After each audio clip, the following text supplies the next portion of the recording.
পাঁচবারের বিশ্ব champion Brazil গত 5 বিশ্বকাপে একবারও শিরোপা ঘরে তুলতে পারেনি। 2014 বিশ্বকাপে সম্ভাবনা জাগিয়েও বিদায় নিতে হয়েছিল 7-1 গোলে হেরে, এবং গত 5 আসরে সেটিই তাদের সবচেয়ে বড় সাফল্য। গত 2 দশকে এমন কি হয়েছে যে ব্রাজিল একবারও চেনা ছন্দে ফিরতে পারছে না? ব্রাজিল দলের বিশ্বকাপ ভরাডুবির কারণ কি? তাদের আক্রমণ? তারা এইসব আসরে হয়তো গোল পায়নি ওইভাবে, তবে রোনালদিনহো, রবিনহো, আদ্রিয়ানো, কাকা, অস্কার, কুতিনহো, নেইমার কিংবা ভিনি রাফিনিয়াদের নিয়ে গড়া আক্রমণ তো কেবল প্রতিপক্ষের রক্ষণের জন্য মাথা ব্যথা। ব্রাজিলের মাথা ব্যথা কোথায়? মাঝমাঠে গিলবার্তো সিলভা, ফার্নান্দিনহো, ক্যাজিমেরো নিয়ে ব্রাজিলের মাঝমাঠে এ সময়ে অতটা ভালো না হলেও মন্দ তো ছিল না কোনোভাবেই। আক্রমণ ভাগ আর মাঝমাঠের পর মাঠের তো বাকি আছে কেবল একটি পজিশন, রক্ষণ ভাগ। ব্রাজিলের সমস্যা কি? তাদের রক্ষণে। And this is where we found our answer. ফুটবলে স্যার অ্যালেক্স ফার্গুসনের একটি মতামতকে ধ্রুব সত্য হিসেবে মেনে নেওয়া হয়। তিনি বলেছিলেন, attack wins you matches, defence wins you titles. Brazil অবশ্য সাবেক রেড ডেভিল কোচের মতামত অনুসরণ করে বিশ্বকাপ জেতেনি। রক্ষণ তাদের সবচেয়ে বড় দুর্বলতা, এ নিয়ে সন্দেহ নেই। তবে রক্ষণে দুর্বলতা নিয়েই তো দেশটি 5 বার বিশ্বকাপ জিতেছে। বিশ্বকাপ নিয়ে দ্য গ্রিন টার্ফের নিয়মিত আয়োজনের এবারের পর্বে আমরা খুঁজে দেখতে চেষ্টা করব ঐতিহাসিকভাবেই ব্রাজিলের রক্ষণ কেন নড়বড়ে, কেমন করে নড়বড়ে রক্ষণ নিয়েই দলটি আধিপত্য তৈরি করেছিল বিশ্বমঞ্চে, আর এখন কেন বারবার ব্যর্থ হচ্ছে দলটি। খুঁজে দেখব তার কারণও। ব্রাজিলের ফুটবল দর্শন বুঝতে আমরা ফিরে তাকিয়েছিলাম পেছনে। প্রথম বিশ্বযুদ্ধের পরবর্তী সময়ে পৃথিবীর নানা প্রান্ত জুড়ে তখন চরম অর্থনৈতিক বিপর্যয়ে আক্রান্ত ব্রাজিলও। এ সময়ে বিশ্বজুড়ে বিকাশ ঘটেছিল ট্যাকটিক্যাল ফুটবলের। বিশ্বযুদ্ধের 1 দশক না পেরোতেই ফিফা আয়োজন করে বিশ্বকাপের প্রথম আসর। সে আসরে ফাইনাল খেলে ব্রাজিলের 2 প্রতিবেশী দেশ উরুগুয়ে ও আর্জেন্টিনা। উরুগুয়ে কিংবা আরো অনেক ল্যাটিন দেশ খেলায় ট্যাকটিক্স হিসেবে পিরামিড কাঠামো ফলো করত। তখন স্পেসিফিক স্ট্র্যাটেজি অনুসরণ করে স্ট্রাকচারাল ফুটবলের বিকাশ ঘটতে শুরু করে ইউরোপেও। ব্যতিক্রম কেবল ব্রাজিল। দেশটিতে ফুটবল কোনো সুনির্দিষ্ট ছক অনুসরণ করে বেড়ে ওঠেনি। দেশটিতে ফুটবল বেড়ে উঠেছে বেঁচে থাকার প্রেরণা হিসেবে। ফাবেলার সরু গলি, কংক্রিটের উঠোন, সমুদ্র সৈকতের বালু কিংবা পাড়ার মাঠ। ব্রাজিলের ফুটবলের দর্শন গড়ে ওঠে এরকম অনানুষ্ঠানিক পরিবেশে, সাধারণ মানুষের অংশগ্রহণমূলক খেলার মধ্য দিয়ে। ছোট মাঠে কিংবা কখনো এমনকি ফুটবল ছাড়া গায়ের জামা পেঁচিয়ে বলের আদলে কিছু একটা তৈরি করে তা দিয়েই খেলা হতো। দেশটির খেলোয়াড়দের কাছে খেলায় ট্যাকটিক্যাল ফিলোসফি অনুসরণের চেয়ে অনেক বেশি প্রাধান্য পেতে থাকে বল পায়ে শারীরিক ছন্দের প্রদর্শনী, গতি আর সৃজনশীলতার মিশেলে যোগবনিতর ভাষায় নিজেদের মনের গল্প বলা। যোগবনিতর ছন্দে খেলেই পেলে, রোমারিও, রোনালদিনহো কিংবা নেইমার নিজ নিজ সময়ে প্রত্যেকে আখ্যা পেতে থাকেন ছন্দের জাদুকর হিসেবে। একক নৈপুণ্যে ব্রাজিলিয়ানদের সমকক্ষ খুঁজে পাওয়া তখনকার দিনে বিরল ঘটনা হলেও দলগত খেলায় ব্রাজিল অন্যদের চেয়ে পিছিয়ে থাকতো অনেকটা। যোগবনিত দর্শনে রক্ষণাত্মক খেলোয়াড় ডিফেন্ডারদের উঠে আসার সুযোগ না থাকায় ব্রাজিলের রক্ষণ ভাগ ঐতিহাসিকভাবেই নড়বড়ে হয়ে পড়ে। তখনকার সময়ে প্রায় সব দল 2-3-5 বা 3-2-5 ফরমেশন অনুসরণ করত। রক্ষণ ভাগে সবার পেছনে যে 2 জন বা 3 জন থাকতেন, তাদের ভূমিকা হতো দুপাশ থেকে প্রতিপক্ষের আক্রমণ থামাতেন তারা। মাঝখানে 3 জন বা 2 জন খেলতেন সেন্টার হাফের ভূমিকায়। বল পাওয়া মাত্র আক্রমণের শুরু। সেন্টার হাফ বা তাদের পেছনে থাকা ফুল ব্যাকরা বল পায়ে এমনকি পাস পর্যন্ত বাড়াতেন না কেউ, সোজা উড়িয়ে মারতেন প্রতিপক্ষের অর্ধে। 5 জন করে খেলতেন অ্যাটাকিং পজিশনে। রক্ষণে তখন এমন সব খেলোয়াড়দের প্রয়োজন হতো, এমনকি এখনো প্রয়োজন হয়, যারা বল পায়ে নয় বরং যখন বল পায়ে থাকে না তখন ভালো খেলেন। গতি আর শারীরিক সক্ষমতার মিশ্রণে যারা নিউমেরিক্যাল ডিফেন্সকে মুছে দিতে পারেন, নিজেদের রক্ষণ সীমানায় যারা গড়ে তুলতে জানেন অভেদ্য প্রাচীর।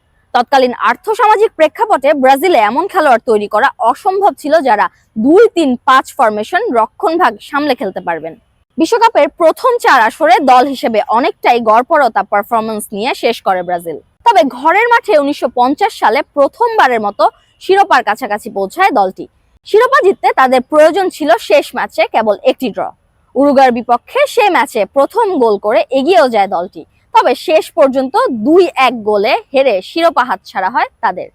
ঘরের মাঠে সেবার দল হিসেবে সবচেয়ে বেশি 22 গোল করেও শিরোপা জিততে না পারা ব্রাজিল প্রথমবারের মতো ভাবতে শুরু করে নিজেদের রক্ষণ নিয়ে। 1950 সালে ঘরের মাঠে উরুগুয়ের কাছে শেষ ম্যাচ হেরে বিশ্বকাপ শিরোপা হাতছাড়া করা ব্রাজিল প্রথমবারের মতো শিরোপা উঁচিয়ে ধরে সুইডেনকে তাদের ঘরের মাঠে 1958 সালের বিশ্বকাপ ফাইনালে হারিয়ে।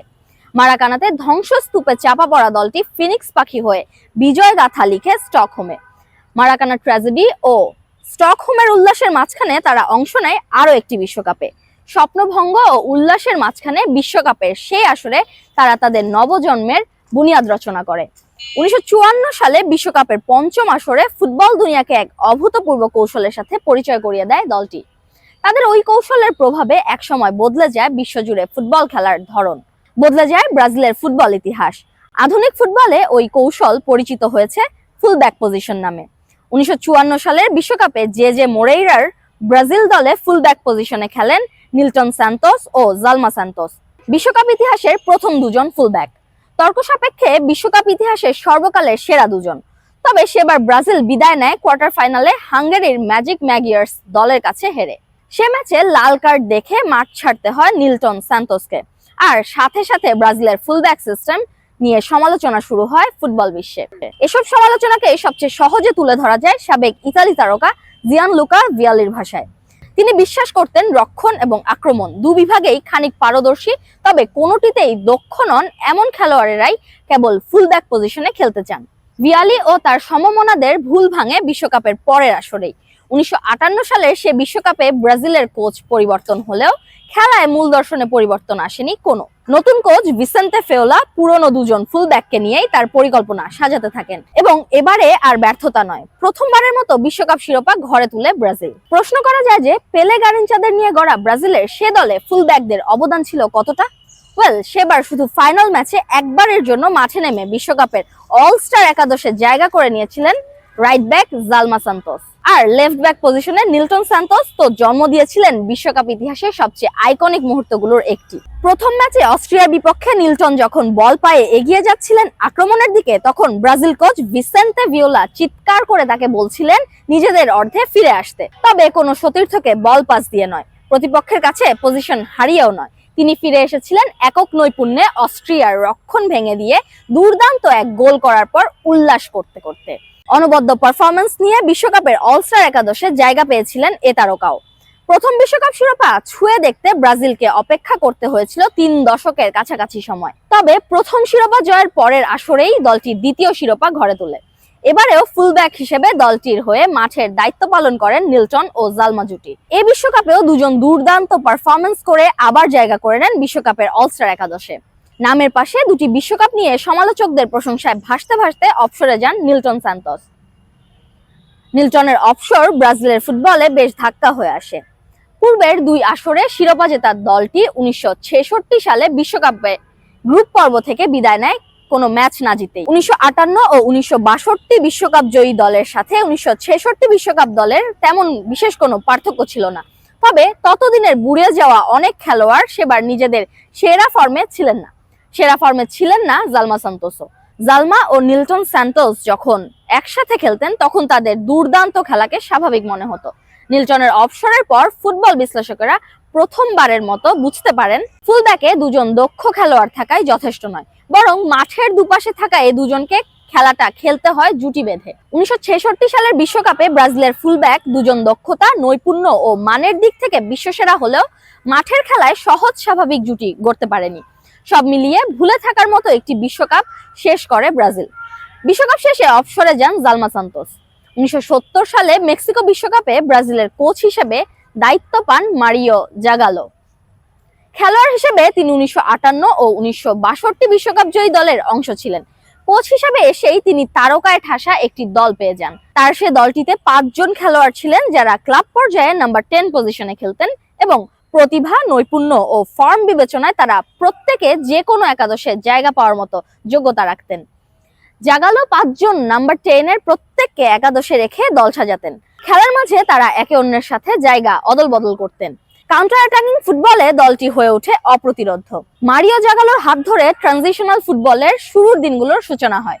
বিশ্বকাপে অংশ নেওয়া সর্বকালের সেরা দলের তকমা পাওয়া সে ব্রাজিল দলটি দেশকে এনে দেয় 3য় বিশ্বকাপ শিরোপা।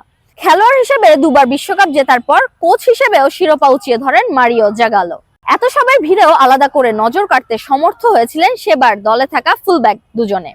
বিশ্বকাপ জুড়ে লেফট ব্যাক এভারালদো ছিলেন অবিচলতার প্রতীক, আর রাইট ব্যাক কার্লোস আলবার্তো তো ছিলেন দলটির অধিনায়ক। মেক্সিকো বিশ্বকাপ ভক্তদের মনে জায়গা করে আছে ব্রাজিলের খেলোয়াড়দের ব্যক্তিগত নৈপুণ্যকে দলীয় শৃঙ্খলায় সমন্বিত করে নান্দনিক ফুটবলকে পূর্ণতা প্রদানের বিশ্বকাপ হিসেবে। নান্দনিকতার পূর্ণতা আসে ফাইনাল ম্যাচে ব্রাজিল অধিনায়কের গোলে। গোলটির সূচনা হয় নিজেদের মাঝ মাঠে তোস্তাও বল নিয়ে এগিয়ে এলে। তিনি বলটি পাস করেন ব্রিতোর কাছে। ব্রিতো বল এগিয়ে দেন ক্লদোয়ালদোর কাছে। ক্লদোয়ালদো ইতালির 4 জনকে ড্রিবল করে বল দেন রিভেলিনোকে। রিভেলিনো পাস করেন জাইরজিনোকে। জাইরজিনো বল বাড়িয়ে দেন ইতালির বক্সের সামনে দাঁড়ানো পেলের কাছে। পেলে এই পজিশন থেকে অসংখ্যবার গোল করেছেন। তিনি গোলে শট নিতে পারতেন সেদিনও, তবে বল পায়ে নিয়ে তিনি দেখেন ডান পাশ থেকে দৌড়ে আসছেন অধিনায়ক কার্লোস আলবার্তো। গোলে শট না করে পেলে বল বাড়িয়ে দেন আলবার্তোর দিকে। আলবার্তো ফার্স্ট টাচেই বুলেট গতির শটে বল পাঠিয়ে দেন ইতালির জালে। দুপাশে দুজন ফুলব্যাক।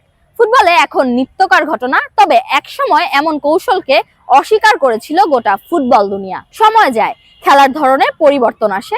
পরিবর্তন এসেছিল ইউরোপেও। নরবরের রক্ষণের দুপাশে দুজন ফুলব্যাক নিয়ে বিশ্বমঞ্চে ব্রাজিলের সফলতা ইউরোপকে বাধ্য করেছিল ফুলব্যাক কৌশল গ্রহণে। তবে ব্রাজিলে ফুলব্যাকরা যেরকম ম্যাচের নিয়ন্ত্রণ করত, ইউরোপে তা হয়ে ওঠেনি।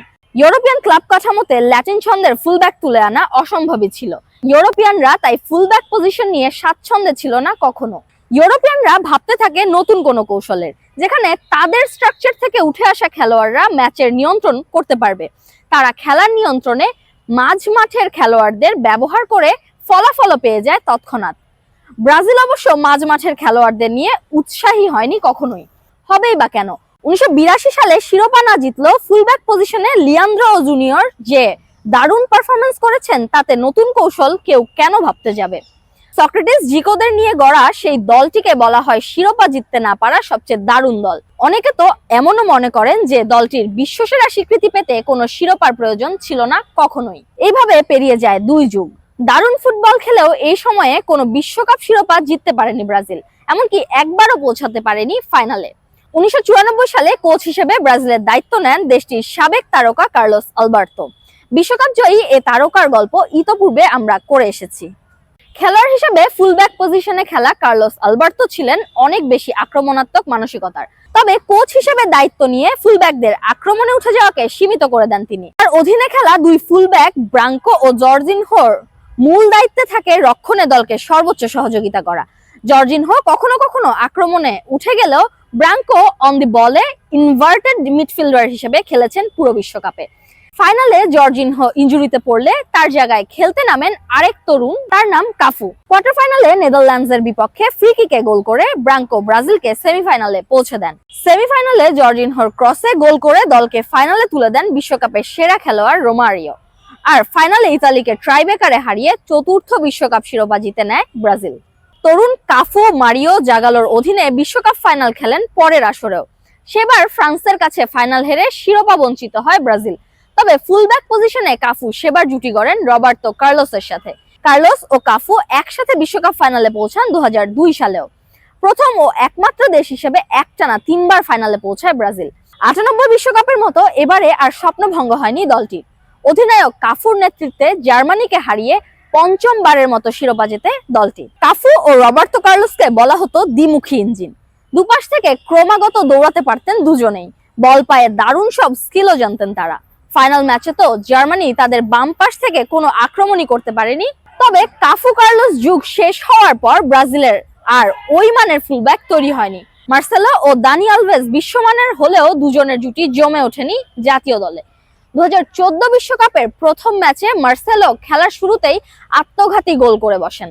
তবে মার্সেলোর চেয়ে ওই গোলে অনেক বেশি দায় দানি আলভেজের। ওভারল্যাপ করে উপরে উঠে যাওয়া আলভেজের পাশ থেকেই আক্রমণ করে গোল তুলে নেয় মদ্রিচরা। ফুলব্যাকের ভুলে ব্রাজিলকে সবচেয়ে বড় খেসারত দিতে হয় সেই আসরেই সেমিফাইনালে জার্মানির কাছে 7-1 গোলে হেরে। দলের প্রধান তারকা নেইমারের অনুপস্থিতিতে সে ম্যাচে দলের ছন্দে ব্যাঘাত ঘটে ঠিকই, তবে ফুলব্যাকদের ভুলগুলিও এড়িয়ে যাওয়া যায় না। গ্রুপ পর্বে মার্সেলোর ওভারল্যাপের সুযোগ নিয়ে মেক্সিকো আক্রমণ করলে ট্যাকটিক্যাল ফাউল করে হলুদ কার্ড দেখতে হয় দলের প্রধান সেন্টার ব্যাক থিয়াগো সিলভাকে। কলম্বিয়া ম্যাচে হাস্যকর কারণে কার্ড দেখা সহ টুর্নামেন্টে 3 হলুদ কার্ড দেখায় জার্মানি ম্যাচে খেলতেই পারেননি এ তারকা। ডান পাশে দানি আলভেজের জায়গায় এই ম্যাচে মাঠে নামেন মাইকন। সত্যি বলতে মাইকন ওই ম্যাচে খেলেছেন কিনা তা অনেকে ইতোমধ্যে ভুলে গেছেন, এতটা বাজে ছিল তার পারফরমেন্স। পুরো ম্যাচে কখনোই খুঁজে পাওয়া যায়নি তাকে। আর বাদিকে মার্সেলোর বারবার উপরে উঠে যাওয়ার সুযোগ নিয়ে ফিলিপ লাম ও থমাস মুলার ব্রাজিলের রক্ষণ ভেঙে দিয়েছিলেন বারবার। ফুলব্যাকদের ভুলের খেসারত ব্রাজিলকে দিতে হয়েছে বিশ্বকাপের সর্বশেষ আসরেও। ক্রোয়েশিয়ার বিপক্ষে ম্যাচে অতিরিক্ত সময়ের খেলায় নেইমারের গোলে এগিয়ে যাওয়ার ব্রাজিলের কেবল কয়েক মিনিট ব্যবধান ধরে রাখতে হতো।